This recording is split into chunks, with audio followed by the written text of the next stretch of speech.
Hello, everyone, and welcome on to Branded. This week, we are talking about the science of getting stuff done, how to finally follow through. And we're doing this with Robin J. Emdon. Robin is the creator of GetResultsology, the science of getting stuff done, a practical system designed to help solopreneurs and self starters overcome procrastination, build momentum, and follow through on what matters most. He's known as the procrastination slayer and the momentum architect. Robin helps turn scattered efforts into consistent progress, one focused action at a time. Robin, welcome to the show. I'm so happy to have you here and to dive into this because procrastination and productivity, these are things that we're all struggling with. I mean, myself included. So thank you for being here. Oh, it's my absolute pleasure. Thank you for inviting me. Absolutely. And you guys, this is Robin and I's second conversation. I'll add to the show notes our other podcast recording on Robin's podcast. And it's really great the way he has it structured. It's quick, it's fast, and it's to the point. So if you want to dive into some of the stuff that we talked about on his podcast, you can follow that link as well. But before we jump into the GetResultsology system, can you share a little bit with us about your journey from training as a coach in California to becoming a single dad and eventually building the GetResultsology system? Yes, well, I guess I should begin with the end in mind and tell everybody. And my main confession is I am a chronic procrastinator. Let me just put that out there. And let me say it again. I am a chronic procrastinator. We're not talking about I'll do the dishes after dinner. No, I won't. I'll do them later. No, I won't. I'll do them tomorrow. No, chronic procrastination is when it has life-changing impacts on your life. And until 5 years ago, I did not acknowledge that even to myself, let alone to other people. And so my story was, as you say, I trained way back in 2001 under the tutelage of Tony Robbins and his people. I did an intensive invitation-only coaching course with him back then, with a view actually to getting a job with him. And anyway, his plans changed, my plans changed. I was from England. You can probably tell by the accent. I didn't want to work in California, so that wasn't very helpful at the time. Although we had Skype, that wasn't his model at that time. And so I set up life coaching business here in the UK. And as luck would have it, within a few years, I'd become a full-time single dad, and I parked the life coaching. Cut forward to 2019, because I'm sure people don't want to hear my life story any more than I want to tell it. So 2019, I'm in a coffee shop yakking to my brother, and I'm bragging, I got my degree, I've just done my degree, and I'd been studying at home, and I'd finally got my Open University, which is the British government-funded university degree. And I hadn't done it when I was at school age. I'd had to go straight into the family business at that time. So I was pretty pleased with myself, and he could not care less. He didn't, he was like, I suppose you think I'm supposed to be impressed with that. I think he was jealous. But anyway, so I thought I got to do something to wake him up or he's going to leave. So I said, I said, mind you, I said, trust me to take 10 years to do something I should have done in 6. And his eyes lit up and he went, oh yeah, why was that? Why did it take you 10 when you should have done it in 6? I thought, oh yeah, he loves that, doesn't he? So I said, procrastination. And I laughed and I changed the subject, but I was being serious. And I was so serious about it, in fact, that as I was driving home, it suddenly hit me. I had like this huge face palm moment, although it couldn't literally face palm because my hands were on the steering wheel. But I was like, oh God, I do procrastinate. Hang on a minute. You're a life coach. How dare you procrastinate, Emdon? You can't procrastinate. You've never let your clients procrastinate. And I had this little internal dialogue going. I only talk to the best people, and like yourself.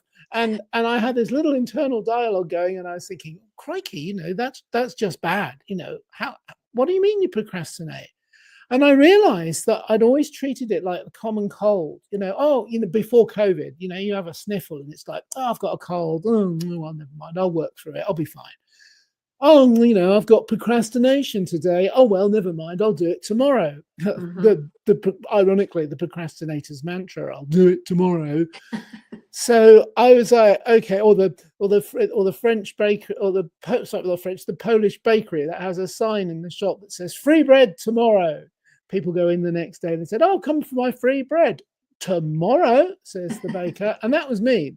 And I realized I've been doing it my whole life, my whole adult life, never acknowledging it, never really thinking of it as a problem. And of course, regular normal procrastination, normal in quotes, it is actually normal. And we all do it a little bit Mm-hmm. sometimes. It's Mm-hmm. not a crime, but it is when it has life-changing impact on you. Because by the time I got home, I'd gone through 2 questions, good coaching skill questions. Where else in my life does it show up? Answer, absolutely everywhere. Second question, okay, what does it cost you? And the answers that were coming back in rapid fire, going through every aspect of my life, were like, I was both very, very angry with myself and incredibly upset. I was almost in tears by the time I got home. Mm-hmm. And I rang my brother and I said, because he used to be a mental health professional and I had all this background in coaching and training with Tony and all of that stuff. And I read hundreds of books over the years and for my shelf development collection. And I was like, okay, just remind me, bruv, what's the cure for procrastination? And I had my little mental pen and paper there and silence, just tumbleweed. And then eventually he said, I don't know. And he probably does now. We've talked about it a lot since then. But that sent me off on a course of I need to get to the bottom of this because this is stupid. I must know the answer to this. I must already know it, don't I? Don't I? Then the gift that kept on giving happened, which was COVID and all the lockdowns. And I don't mean a gift in any other way. And I thought, I'm going to research this. And that's what began the journey of me starting to write down my research. And for the first time in my life, I put pen to paper and started to write a book.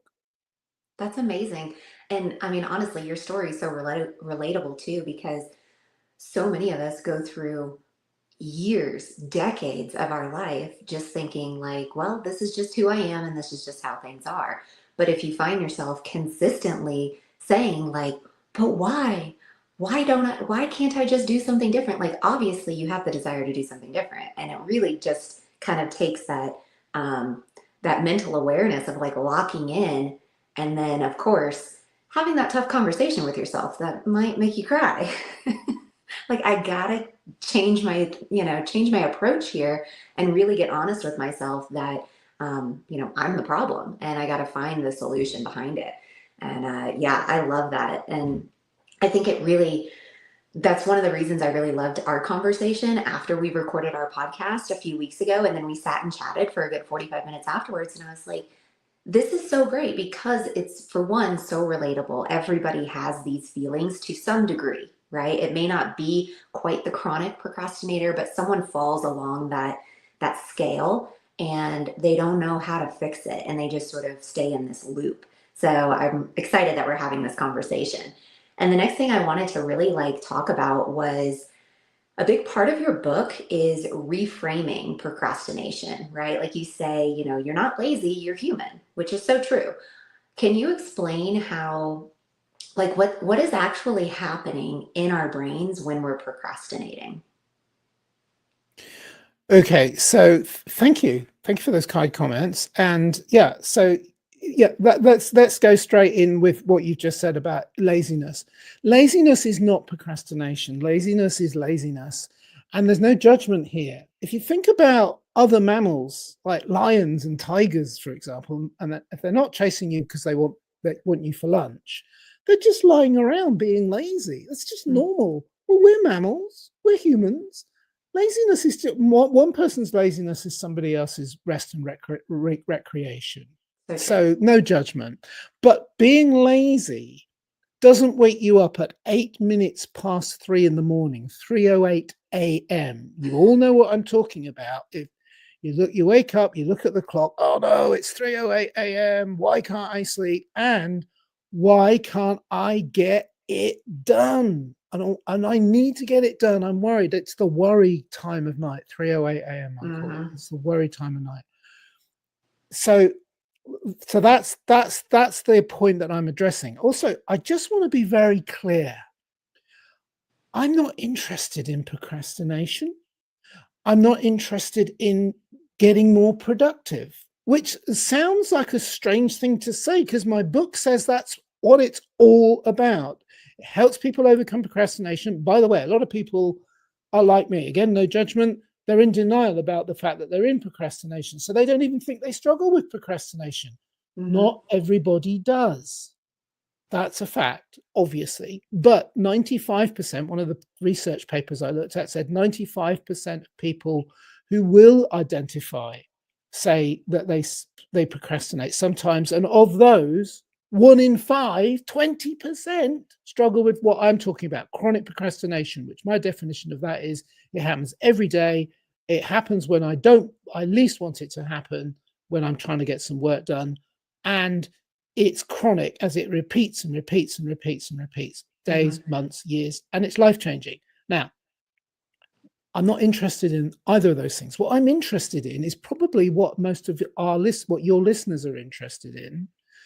And I'm not being funny here when I say most people are interested in 3 things: more cash, more time freedom to live the life they want with the cash that they've got that gives them the lifestyle that they want, and better health, presumably, or maintenance of good health if you're already blessed and already have it.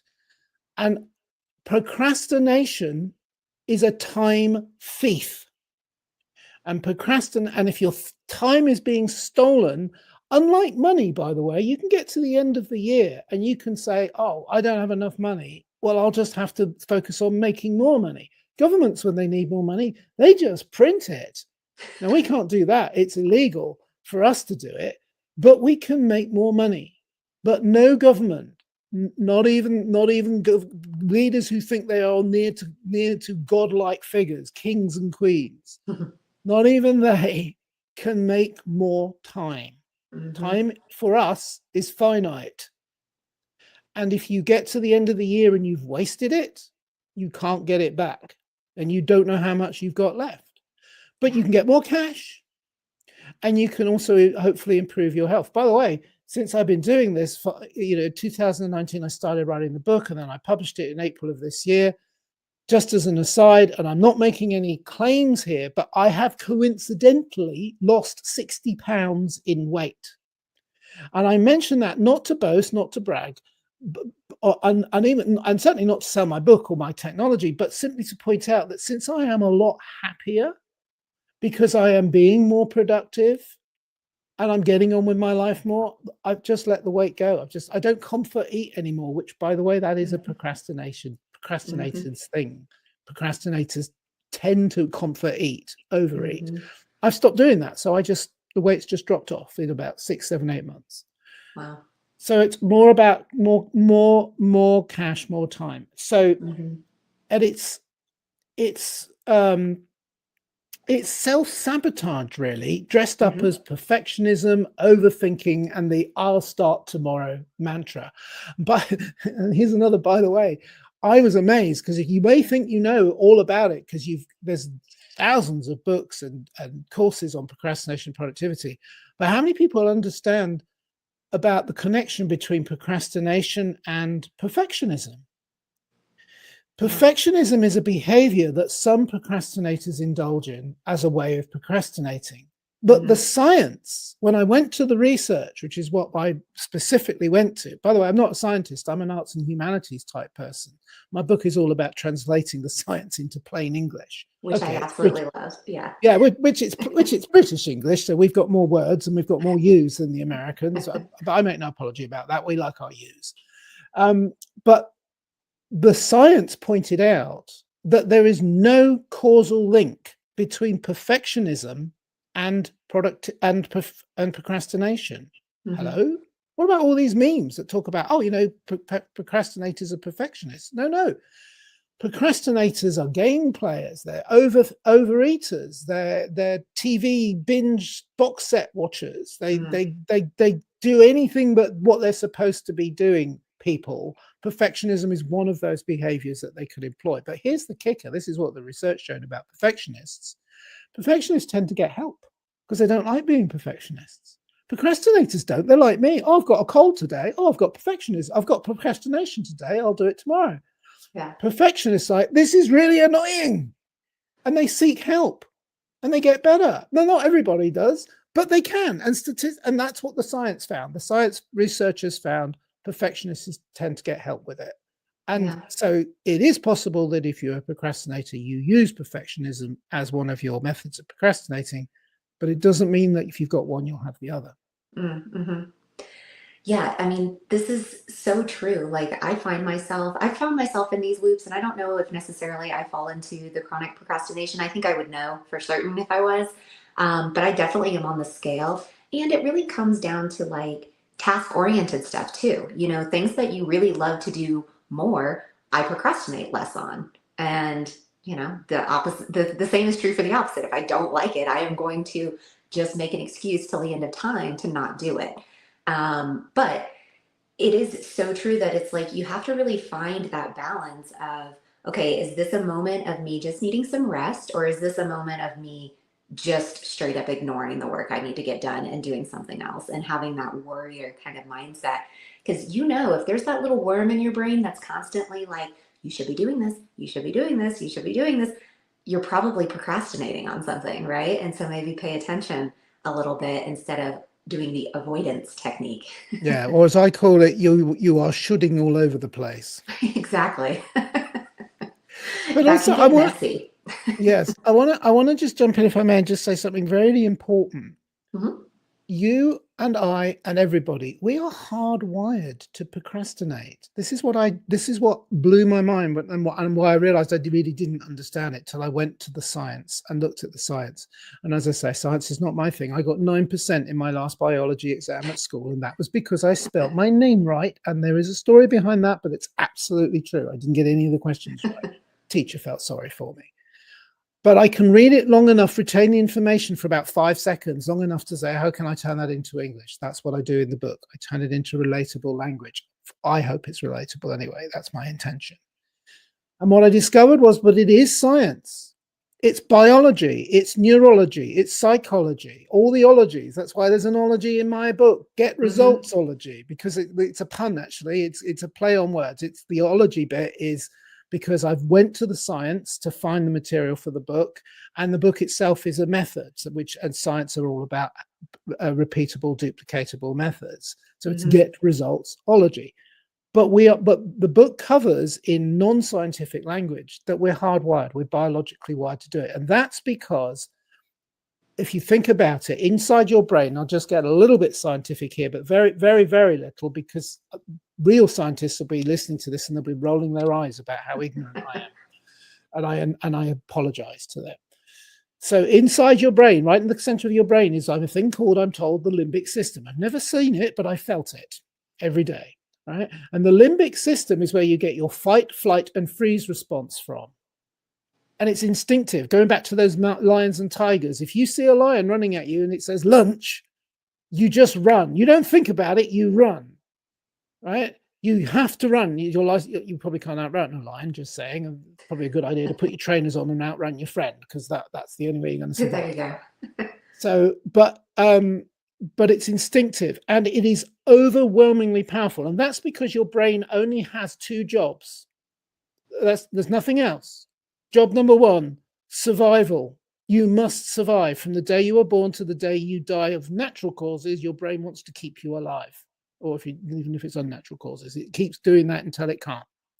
Number two is procreation, survival of the species. That's it. That's all your Mhm. brain is for. Everything else is just, I don't know, icing on the cake, having a good life, laughter, joy, love, all of Mhm. those, all the above, but it's about survival. Procrastination is a survival mechanism. Mhm. If you think about it, it is the freeze response. Mhm. I am overwhelmed.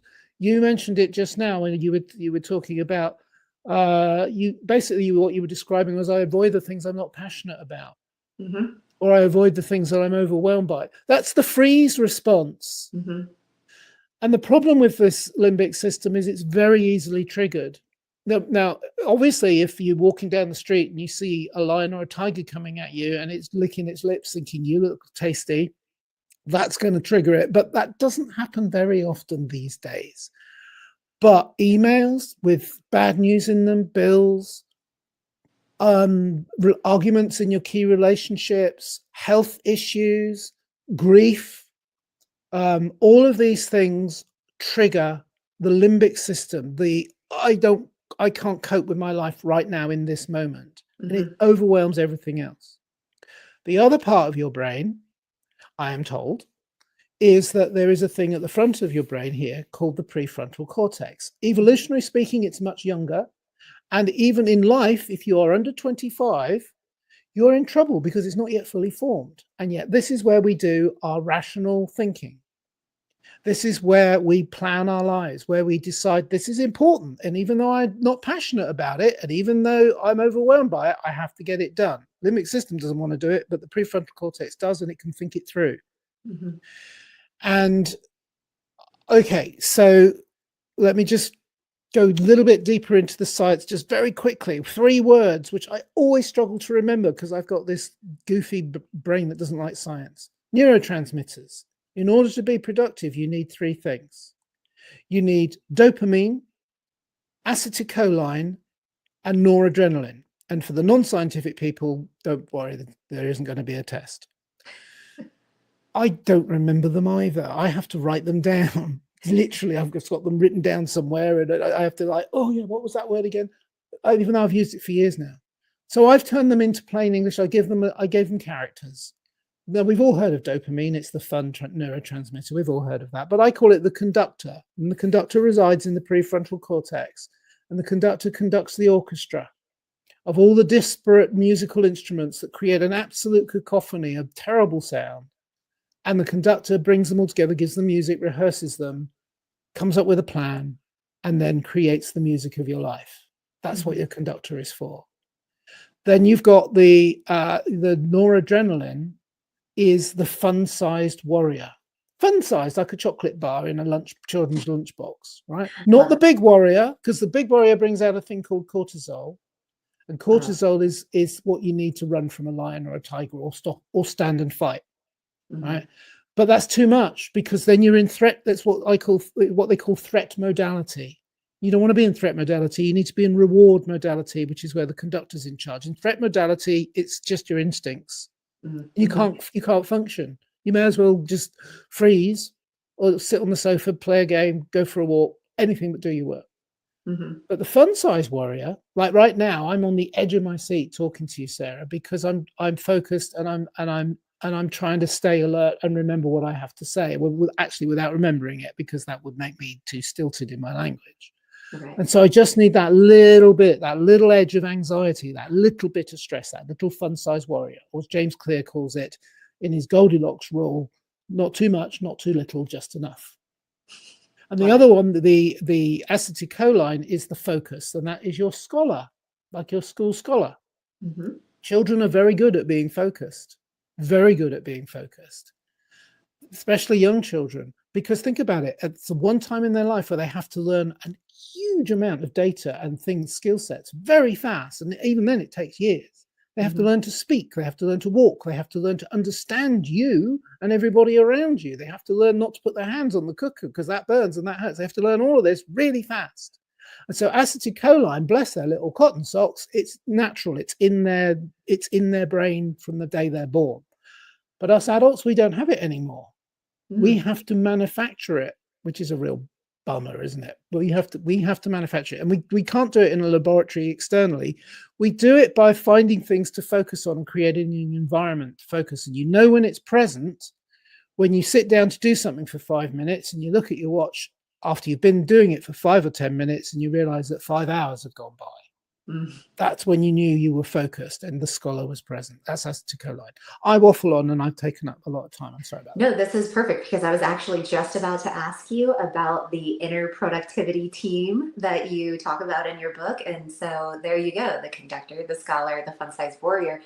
I love that you take this science-based knowledge and make it super practical for people like us to be able to understand, because honestly, like you were just explaining, the scholar, and how like as adults we just don't have that level of focus any longer.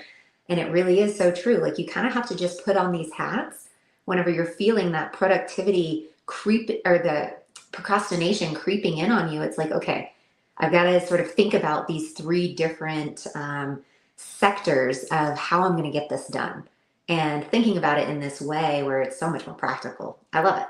So yeah, you're waffling on in the best way. I wanted to dive into because this is a really natural segue for what you were just talking about, is sort of finding that groove. And you talk about it in your book a little bit, the analogy of like a stylus, finding its groove on the record player. What does that groove kind of feel like, in real life? And how do people find themselves there more regularly, more consistently?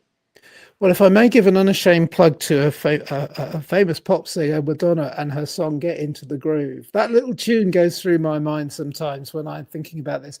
Basically, you're in the groove when the productivity trifecta team are present. Hmm. You need the conductor, you need the scholar, and you need the fun-sized warrior to be present. And they're present when you are completely focused on doing your work. So everything else is about clearing away everything else so that environment in which those avatars, if you like, can be around. Yeah. Right. So, for example, the reward modality, the limbic system, when you're in that fear state, the threat state, they're not in the building. They're out to lunch. Right, they can't help you, and they can't get in because the threat modality is immensely powerful. It has to be. Hmm. You have to survive, and people will do anything to survive, Hmm. right? But they don't think; they're just instinctive. That's how we're programmed. That's how we're wired. But you need to get in reward modality, and reward modality requires an intelligent approach. And so my book is divided into three parts, and I'm sorry to keep harping on about the book, but I'm doing it for a reason, to explain how it works. The three parts are understanding. So I don't want people to just know how to fish. I like to teach you how to fish. Someone said to me, just tell me, just give me the goods. Just give me the goods. I just want to know how to do it. And I said, I'm sorry. If it was as easy as popping a pill and drinking a glass of water and you're cured, I would love that. I would be a billionaire, never mind a millionaire, because I'd get it. I'd patent the pill and I'd give everyone the pill. No such thing. All right. You need to understand. And here's a very simple reason, a way of understanding why. If you are a procrastinator and you are looking at your calendar and you are realizing that you have wasted a day, a week, a month, a year, decades in my case, you cannot get that time back. But as I said earlier, you can always make more money. You can't get more time, right? I can't emphasize this point enough. Whereas if you understand, A, why am I procrastinating? And B, oh, I'm doing it right now, you can catch it whilst you're doing it. I still procrastinate every working day of the week, every Hmm. day, but I catch it. And I think, okay, I know how to deal with this. I've caught it. The I'll do tomorrow business is not going to happen. So I talk about it as the momentum formula. Do it today, profit tomorrow, Hmm. and repeat. And that's my mantra. And I've got to do it today, and then that'll lead to more profit tomorrow, more cash. Hmm. And I just keep repeating that pattern. But here's the kicker, right? So that's the understanding. Once you understand, then you need some strategies for dealing with it. And everybody on the planet, this is like one of those, oh, really? I never knew that moments. Everybody's different. Oh gosh, talk about, Are they? are they? Yes, Yes. they are. I have a degree in the bleeding obvious, right? So the point is that no two strategies work the same way for the same two people. It just doesn't happen. Hmm. I've got a cupboard full. Literally, I was ferreting around in it yesterday. I was thinking, I'm not making this up. I have a cupboard full behind me of day planners and schedulers and organizers, all of which are utterly brilliant. And I would recommend any of them. But they're in a cupboard for a reason. I stopped using them. Yeah. And because strategies by themselves are not quite enough. We talk about the second part of the book, really is all about motivation, which is huge. And you're talking about how do I get from procrastination into productivity? We're talking about the M word, motivation. Hmm. But there's another M word, which I realized when I looked to the bigger world and did all the searches, is not addressed enough. And that M word is momentum, the repeat part of my momentum formula. Do it today, profit tomorrow, and repeat. like the shampoo instructions, although I know nothing about shampoo. I haven't done for years, but I do remember what the instructions used to say, which, by the way, were created by a marketer. The repeat bit. Right. They want you to buy Genius. more product. Yes, they double their quantity of shampoo overnight. Genius. Anyway, I digress, but I do want to double your productivity. I want to help you get there anyway. And the point is that momentum is a strategy by itself. And the third part of my book comes up with some what I call advanced strategies. They're not advanced, they're easy to remember, they're easy to do, but you need them to create that momentum and keep it going. Mm-hmm. And that's actually why I ended up thinking, okay, there's more than a book here. I'm not a life coach that thought, I'll write a book and get more clients. I wasn't coaching, I was doing other stuff, right? Working from home for myself, but I wasn't coaching, not in this sense. And then I realized the research kept not shouting at me, it was screaming at me. You have to look at accountability. And I thought, well, that's interesting, because of people working for themselves, solopreneurs, and the real, I hate that word, by the way, but it's the only one that I can think of that really describes people that work for themselves. Yeah, it's an awful word. Freelancers, people that have no boss, but they have all the potential distractions. They also have, like, if they're anything like me, they have a nice coffee machine, so I can make very good coffee. They have a nice view from their window. They have flexible hours, but they do not have a boss insisting they do the work. Now, they may have clients that insist that you turn up for meetings, and you won't stay in business very long if you have clients and you have to turn up for meetings. Those parts of your day and your week are not going to be an issue. Mm-hmm. It's the bits where you want to drive your business into doing something more, where you've got a project that you're working on, a book that you want to write, a course that you want to create, all the other bits and pieces you want to get done that you need to get done, or you just are passionate about getting done. And you can't quite, there's no one calling you out if you don't do them, because no one knows, right? So accountability, and the research just screams at you. There was a research paper done, spookily enough, the biggest group of procrastinators in the world are entrepreneurs. Students. Yeah, that makes sense. Young entrepreneurs, students. As a group, they're the biggest group, and they're in one place, which is colleges, universities, which is where they do all the research. And they don't do the research because they have to go to them. They do the research because they're already there. Isn't that brilliant? So convenient. I've discovered that I couldn't believe it. In one 10-year period alone, just one 10-year period in the early 2000s, they did over 900 research projects into procrastination and productivity, which is why I thought, well, I need to sort the wheat from the chaff. I need to find out what the common threads are. And it kept coming back to quite a lot of the stuff. 95% of the stuff in the book is based on that. But the thing that kept coming back to was accountability. And one piece of research by the American Psychological Association in 2007 found that students who were on courses where there was a high level of accountability that they're held to by their tutors, their professors, percentage-wise got higher grades and passed more than students that were on courses where the tutors were more relaxed and just, oh, you're a student now. You don't need parenting. You don't need mom and dad telling you what to do. You do it at your own speed, your own pace. And of course, students love that. Of course they do. It's freedom. They're probably their first taste of freedom in their life. And they're old enough and inexperienced enough to think that that's a good thing. Right. So that's great. And those courses get the most enrollments. But the courses where the tutors have a reputation for being fierce about accountability, those students as a percentage tend to do a lot better. And that is the accountability element. And I thought, oh, hello. That's why my clients used to get so much result. It was the 20% of the work that we did with my clients gave them 80% of the benefit, the accountability.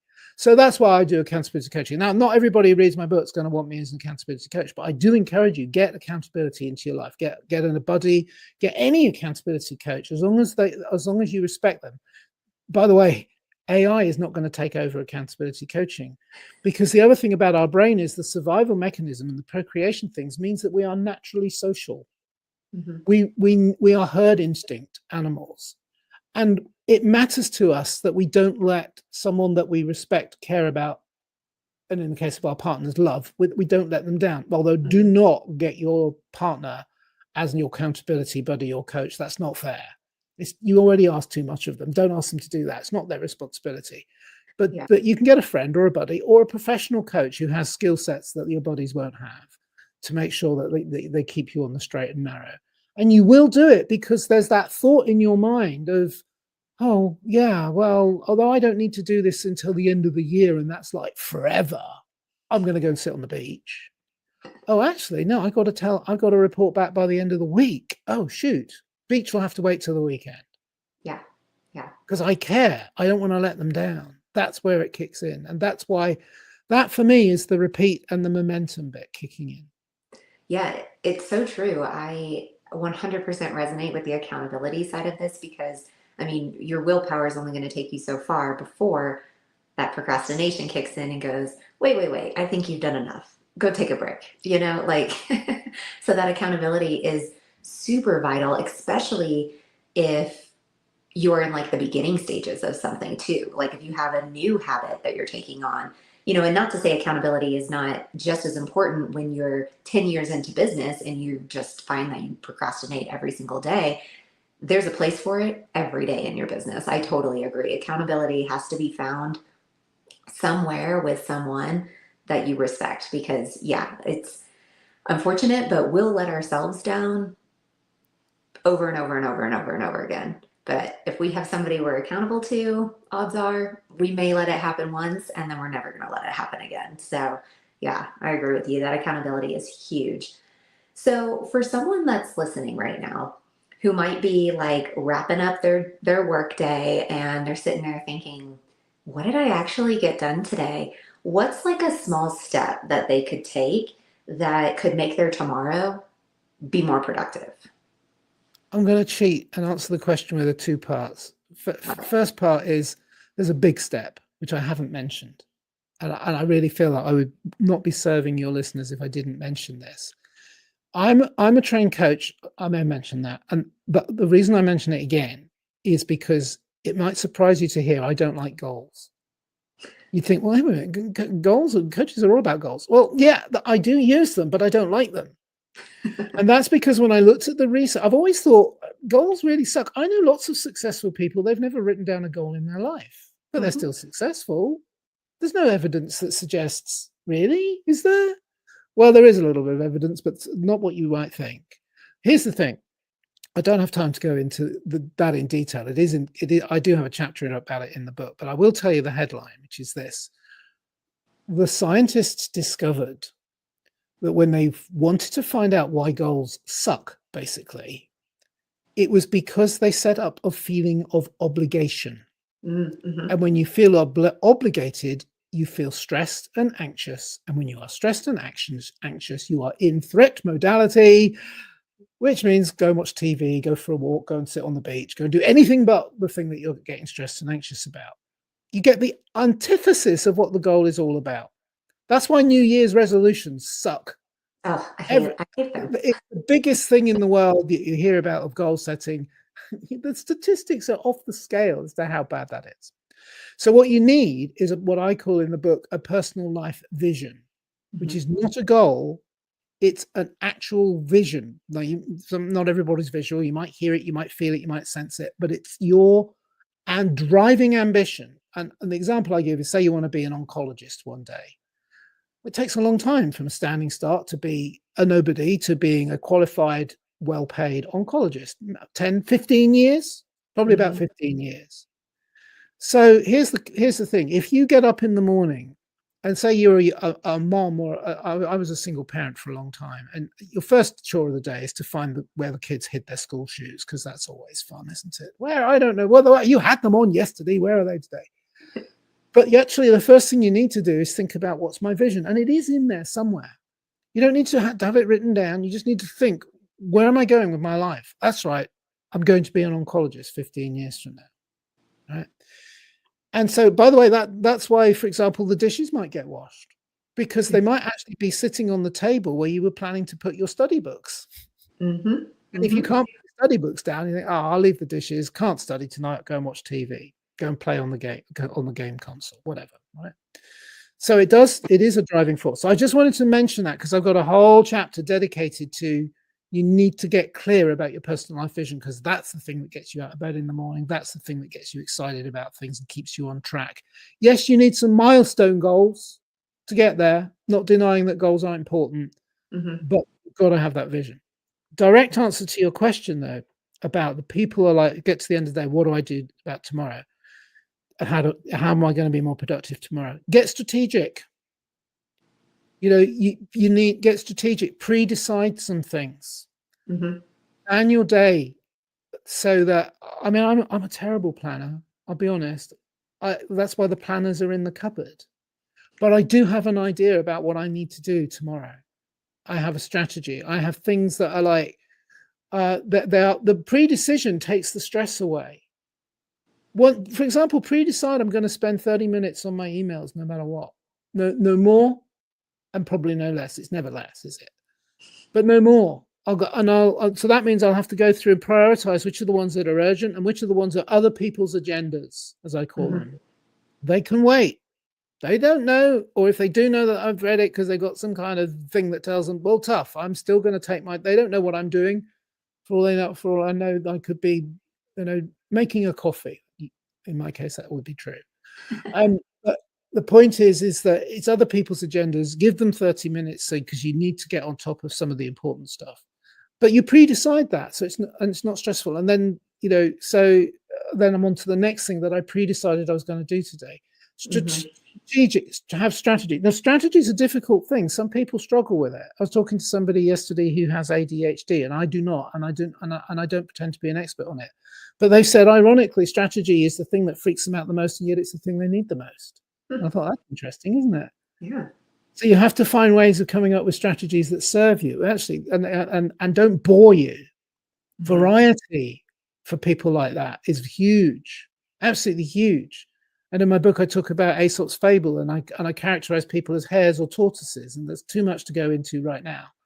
But I point out that we are that different. We are very different people, all of us. And a tortoise, I'll just briefly, a tortoise will be like, oh, my train home from work today, it goes at 5 o'clock. It's 2 o'clock now. I'll leave in half an hour. And the tortoise and the hare will go, oh, I'm the same. I'll go at 5 to 5. I'll just run like the wind. And if I miss it, I won't miss it. They love the stress. They love it. They're the opposite of the tortoise. They love it. That's so They true. get bored so easily. They procrastinate because they're bored. And they don't do things because they can't find enough excitement. Tortoises procrastinate because they're fearful and anxious and stressed, and they're a plodder. The tortoises become the Nobel Prize winners of the world in terms of science and literature and stuff, because they're happy to take years to do things, whereas the hares are like, no, I want to go kayaking on Saturday and climb a mountain on Sunday. I've got no time for that nonsense. But all of them need strategic thinking, strategy, and the simplest thing of all is just start 5 minutes. Just say, oh, I'm going to do 5 minutes. Yeah. Oh, I'll do another 5 minutes now. How do I feel after I've done 10 minutes? Oh, I'm getting into this now. I can do 10 minutes. And then before you know it, the scholar comes in, sits down next to you, sits on your shoulder, and then another 10 minutes, you've actually been doing it for an hour. Yeah. It is so true. Like you said, the momentum, it kicks in if you give yourself enough space to just try, to just start. It's gonna kick in for you. I mean, it's inevitable that it does, as long as you sort of can rein in the focus and maybe don't have the television on, don't have other distractions going, especially if you know you're going to be procrastinating. But yeah, that's so true. If you're looking at today going, oh, what did I even do today? And you want tomorrow to be different, take it from Robin. Like, get just the tiniest bit of strategy. And this is what I do with like my Google Calendar. And it took me at least a year, if I'm being honest, to figure out how I actually wanted to use my calendar, because at first I was like time blocking every little thing, and it was causing a lot of anxiety and stress. So now I gave Exactly. myself a lot of open space, and I essentially have like one must do client thing a day. What ends up happening, I end up doing 3 or 4 client things, plus my regular life stuff, plus other obligations. Like at the end of the day, I almost always find myself going, wow, I did a lot today. But it's because I actually give myself a little bit of extra wiggle room to step outside for 10 minutes, come back in, get really focused, like and let the momentum, like I ride out my waves of momentum because it's not consistent throughout the day. Like I've got my morning, afternoon, and evening kind of momentum times that I plug into. And it took me a while to figure it out, honestly. Like it's Yes, been a little bit of a it struggle does. these couple of years building a business. And in that what you've just said, you covered so much ground, which is all instinctively you've discovered a lot of the solutions. I will start by saying you started off by saying something. There's my best Yoda impression. Don't try, do. Yeah. Right. So I'm not asking anyone to try, just do. But by do, I mean, like, don't try to do 5 minutes in the morning. Do 5 minutes in the morning. I'm not asking you to do 5 hours. You Right. might need to get 5 hours done, but I'm only suggesting that you do 5 minutes because Hmm. that's much more less anxiety inducing and more believable that you can get it done. Yeah. The other thing that you're talking about there with your calendar, yeah, I'm exactly the same. I resisted having a Google Calendar or any kind of calendar other than a paper one for years. Paper ones are all behind me, folks. They look very pretty in the cupboard. But obviously in the digital age, it is better to use electronic ones because you get reminders. Amazing, Right. sometimes too many. But Yeah. one of the things I've learned to do is what you were talking about. I have a chapter on this about energy and understanding your mindset. And this is actually about understanding yourself and about self acceptance. And it's something I want to say again and again and again. If one of the coaching rules is that I was taught and I've heard many times is if you can't, then you must. Well, I have another one which I learned from the great Dr. Wayne Dyer, a wonderful philosopher and author, and he said, "And if you don't, it's okay." And I know that sounds like a strange thing for a coach to say, but it's about self acceptance. Hmm. Stop beating yourself up. Just okay. So, how do I do it? So, taking a leaf out of what you've just said, because you inspired me to and reminded me of this, I used to work 7 days a week. By used to, I'm talking about up to about a month ago, Oh, wow. literally. Just 7 days a week. And okay, I had flexible hours, but I just couldn't turn off. And I thought, I need to take some lessons from my book and start applying them. So now what I do is I work 5 days a week because I'm busy. I've got things to do. But 2 days I take off and they're compulsory. And it's literally from midnight on Friday night to midnight on Sunday night, I'm off duty. And it's a struggle at first. But Monday is the day I look forward to. Hmm. Monday is the client free day. Not Hmm. that I don't love my clients, I do. But Monday is my day when I just work. I freewheel through the work I want to get done that I need to get done, and I can do it in my own time on that Monday. And I love it because Hmm. it for me it feels like a 3 day weekend. Then it's 4 days of focus, focus, focus, focus, focus on clients and getting all the podcasts done and getting all the work done and all of that, all the other stuff done. Yeah. That is just me. That's not you. That's not other people. But I encourage you to think about everything that Sarah's just said, because that was the perfect example of self-acceptance. You have accepted, Sarah, your limitations, you've accepted your strengths, and you've built your work life around them.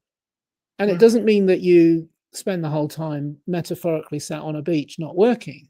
On the contrary, it just means that you understand your energy levels Yeah. and you understand your mindset in terms of when you're up for doing something that you perhaps wouldn't normally like doing and when you're not up for it, and it's just foolish to try and do it when you're not up for it.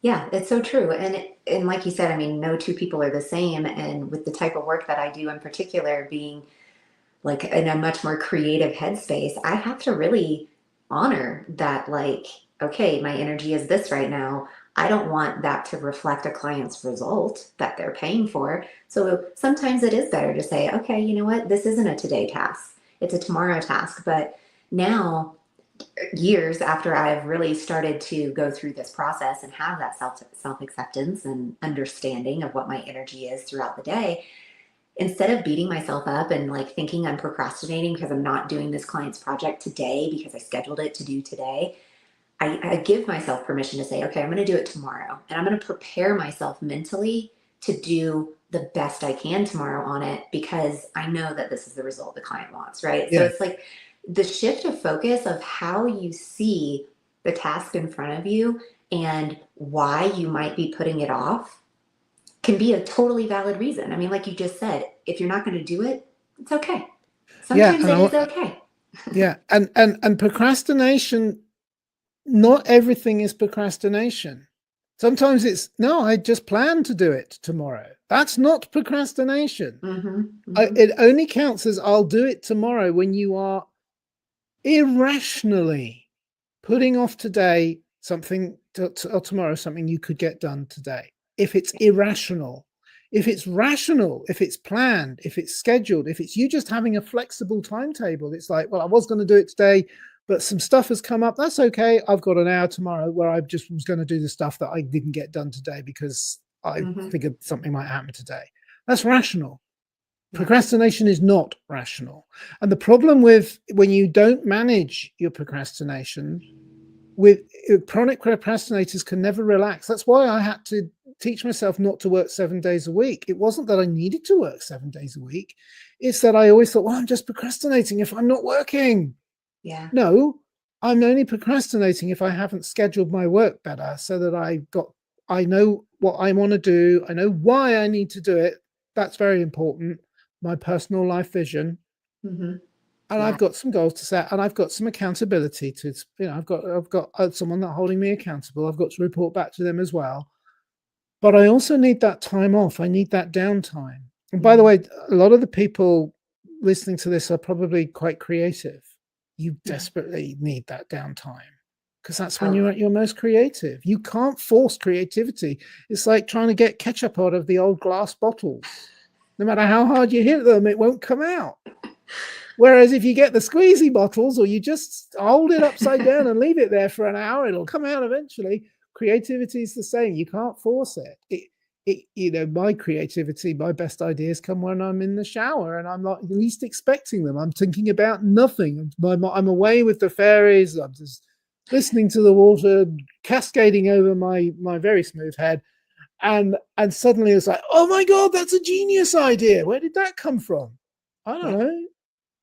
Yeah. But You you've give your got brain space to actually breathe a little and to do think. it. And You got to, that's one of the reasons you get more productive. It's because you just get more inspired because you make more time for self-acceptance and for time off. And honestly, I can thinking back now, I can think back to my very early working life when I could not relax because I was aware that, and without really thinking about it, I just don't know when to.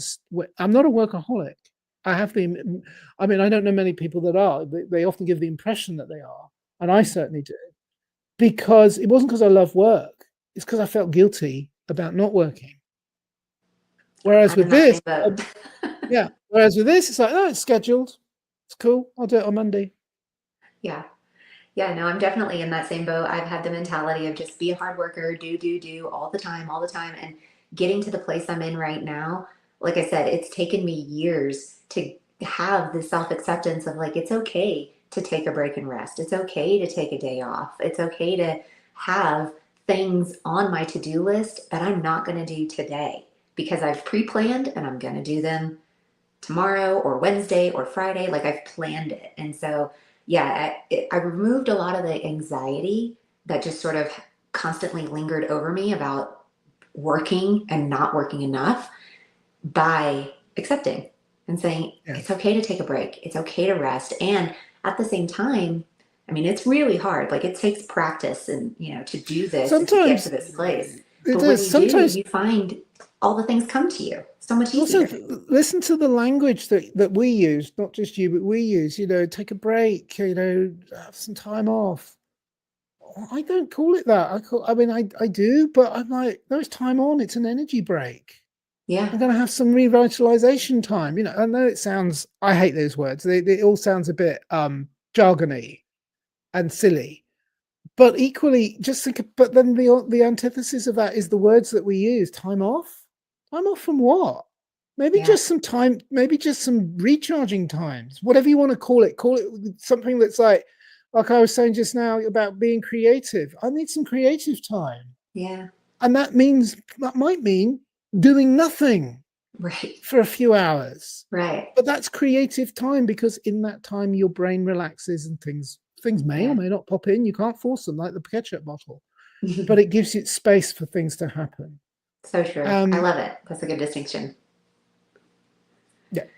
So, as we wrap up today, where, like, if someone's feeling stalled, overwhelmed, what's like, I know we've given a lot of information. Is there an additional little message you want to leave with anybody today that they can just sort of like tie this up in a nice little bow?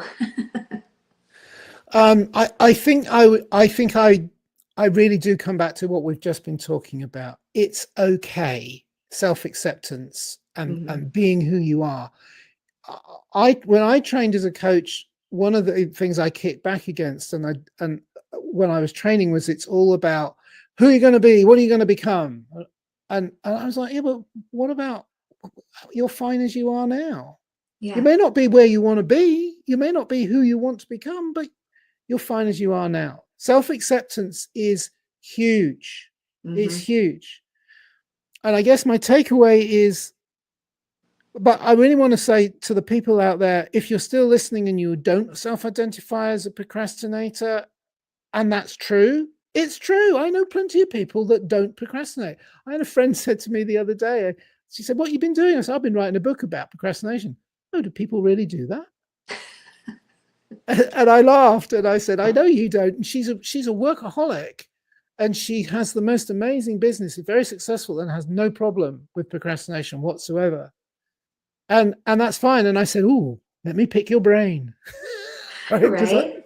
success leaves clues, but it's more than just your brain. But if you are somebody, well, it's more than just your mindset. It is hardwired into your biology, and more so for others than others. But you can retrain yourself, but come from a place of self-love. And I Yeah. know that sounds corny, even as I said it. Oh no, did I just say that? But yeah, self-love is about self-worth, self-esteem. Be yourself, because if you can't be yourself, no one else can be you for you. Hmm.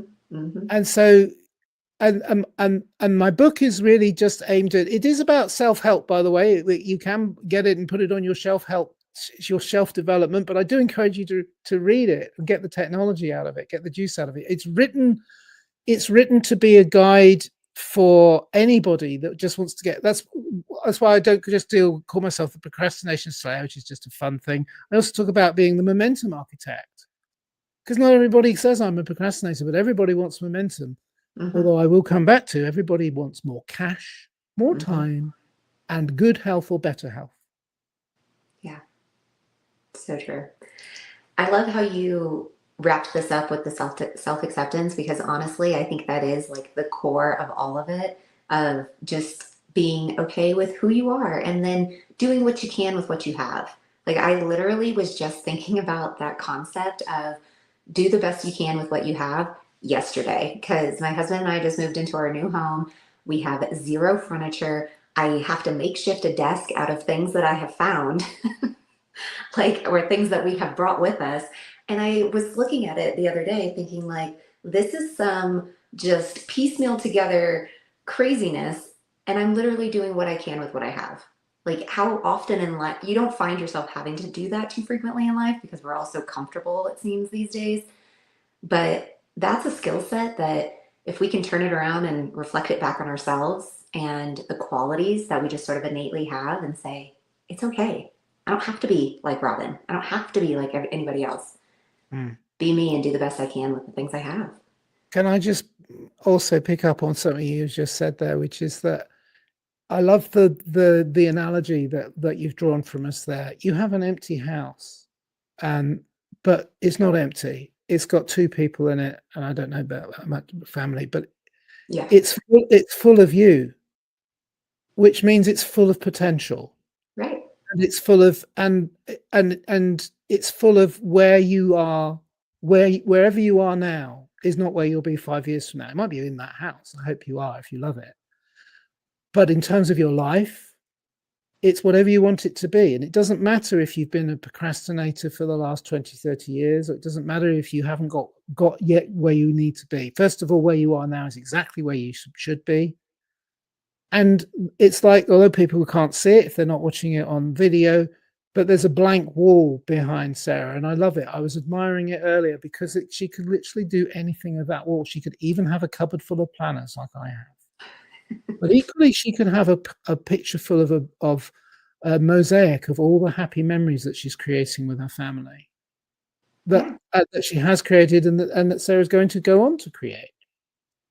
Life is what you make of it, and you know, it is not what the late, sadly missed, the great Tom Lehrer once said.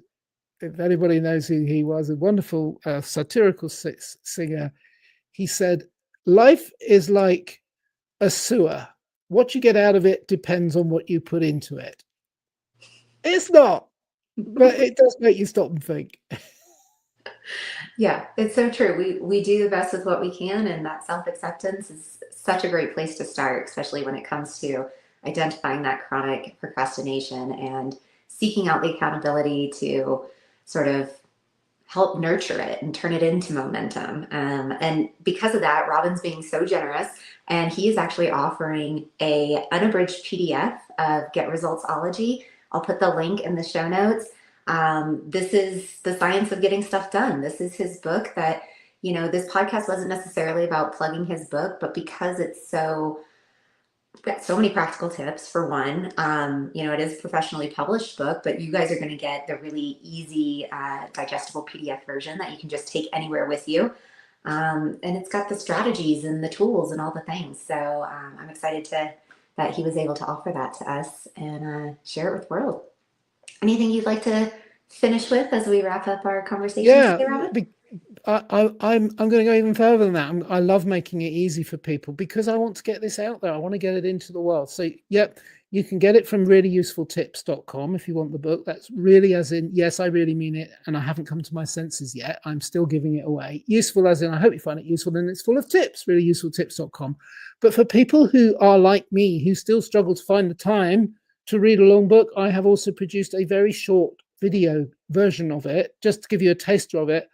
And it's 5-10 minute videos that are sent to you over 5 days.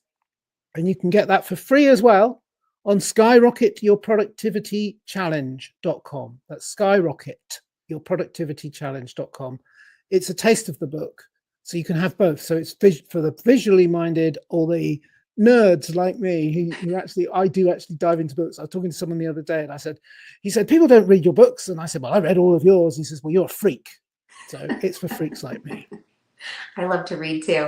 Well, we'll make sure and get all of those links for you guys so it's super easy to access. And yeah, however you learn, whether you like to read, you like to watch, you like to listen, we're going to give you all of it.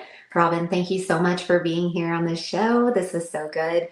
And you guys go connect, dig in, get curious, peek around on all of his, platforms. And he's obviously an open book. So ask questions, reach out. Yes, please. Also, there's sign the pledge at the end of chapter 1. Send me an email to say you've signed it. There's an email there. I always read them and I always reply. I'll hold you accountable. There you go. For free. A little bit of accountability for you. I love it. Robin, until next time, you guys, I hope you enjoyed this episode. We'll see you next week. Thank you so much for listening to Branded, the podcast. Please rate and review. And for more information, visit socialjanemedia.com. I'll see you soon.